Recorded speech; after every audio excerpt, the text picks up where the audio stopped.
questions na nai-encounter ko every time na makihalubilo ako sa mga classmate ko, sa mga acquaintances, even mga kapatid o mga kababayan sa hindi ko makakilala.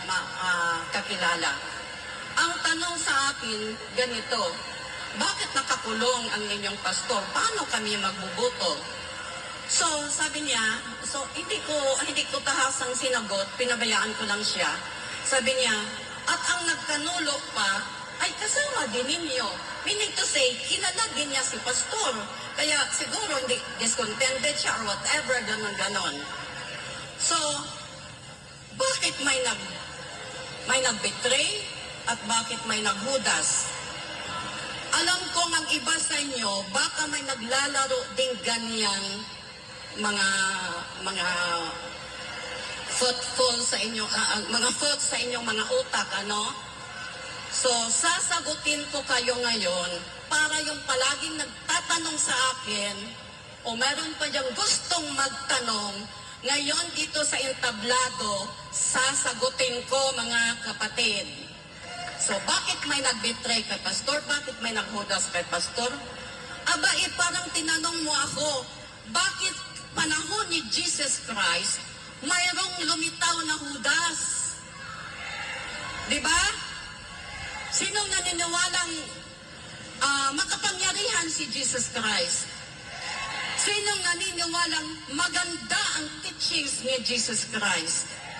Sa 12 niya na apostoles, lahat sila nakapakinig, no?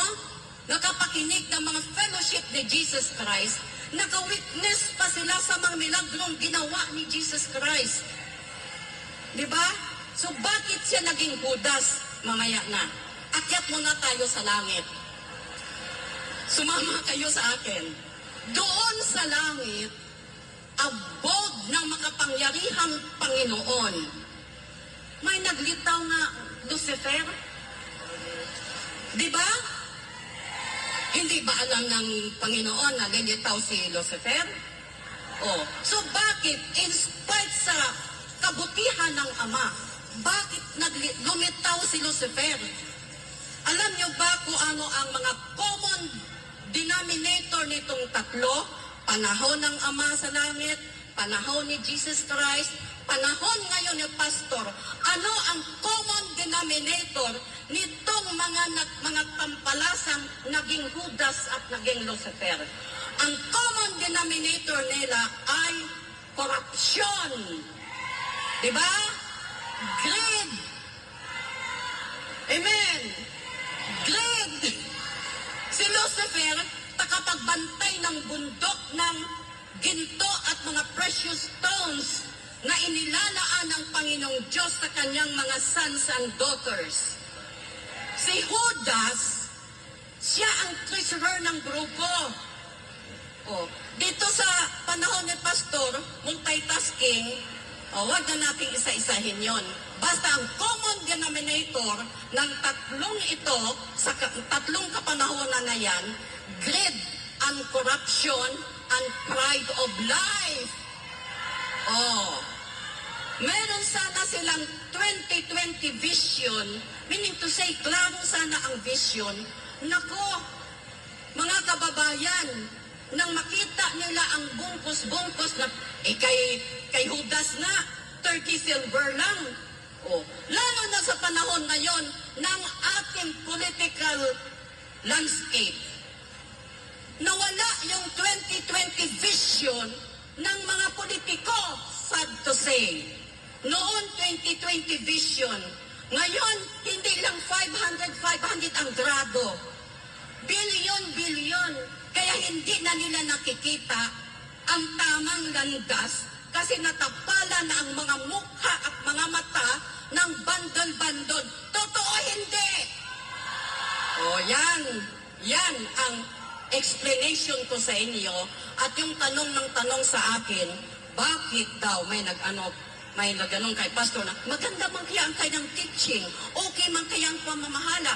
Bakit? So yun ang tanong ko. Ang sa amin lang kung maswerte kami, kasi ang mga kasamahan namin may wisdom. Yung mga kasamahan doon sa langit noon, mga estupidong mga anghel, kaya 1/3 sila ang nakuha ni Lucifer. Ngayon dito, hindi na tayo malilinlang, mga kababayan. Buksan natin ating mga mata, tingnan natin ang katwiran dahil mayroon tayong tamang judgment. Matino ang ating utak. Kuha ninyo? Oh, ngayon, sa kay pastor na kalagayan. Pasalamat kayo Pilipinas, pinapahiram namin sa inyo si pastor. Kasi kung kami lang, ayaw naming sumabak sa politika. We know what politics is. But because we are also a Filipino citizen, nakikita namin ang pangangailangan ng bansa, nakikita din namin ang kakayahan ng aming pastor.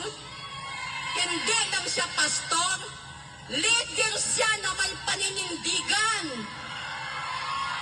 Salpakan mo man ng trillions ang kanyang mga mata, kahit mag-isa na lang siyang nakatayo, tatayo at tatayo pa rin siya. Kaya Pilipinas, magising na kayo. Money is not everything, although we need it.